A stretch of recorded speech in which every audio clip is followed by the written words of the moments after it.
What's up, everybody? So it's 4:49 in the morning, so we're gonna go hunt sa bundok and let's see if makakahuli tayo ngayon. Let's go.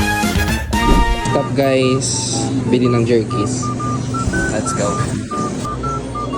Red Bull papatanggal ng antok.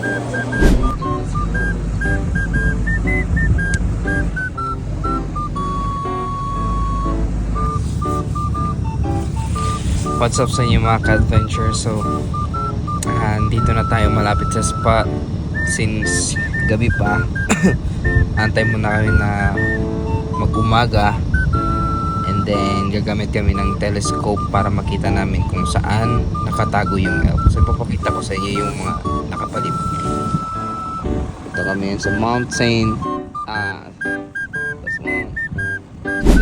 Guys, may papakita ko sa inyo. Let's go. Pasok na tayo. Whew. Dito tayo ngayon sa, look at this guys, a snow. First time touch. Oh. Real snow guys, real snow.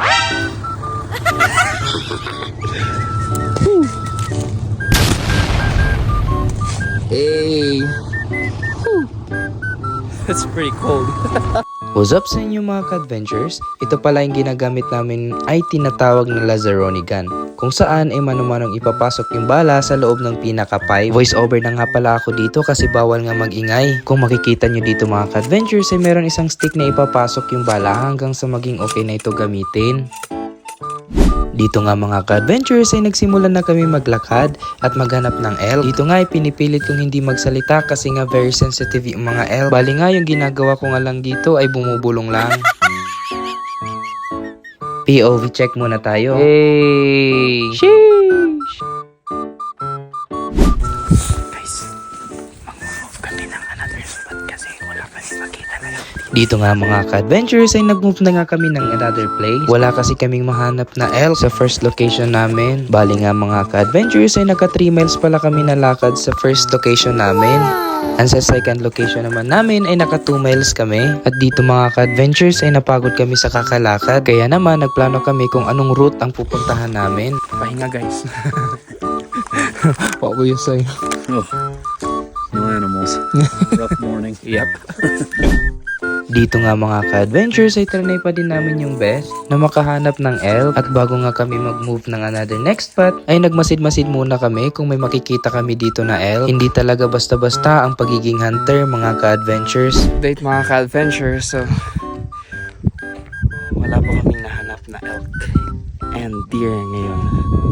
So bali ang gagawin namin is lilipat kami ng ibang place or spot. Let's go.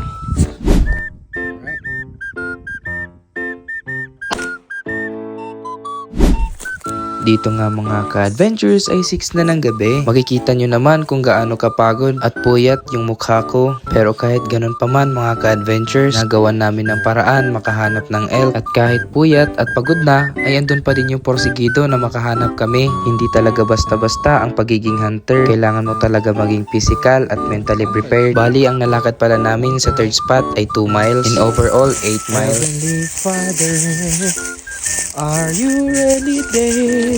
At talagang mapapakanta ka na lang talaga mga ka-adventures. Lalo na kapag nawawala ka. Nakikita na namin guys yung sasakyan namin.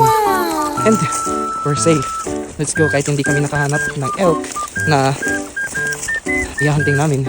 Nakauwi naman kami ng safe. Let's go. Oh, sino nagsasabing hindi ako pagod? Dito nga guys ay drain na talaga yung utak ko. Plus umuwi kami na walang dala. Agoy! Pagod yarn!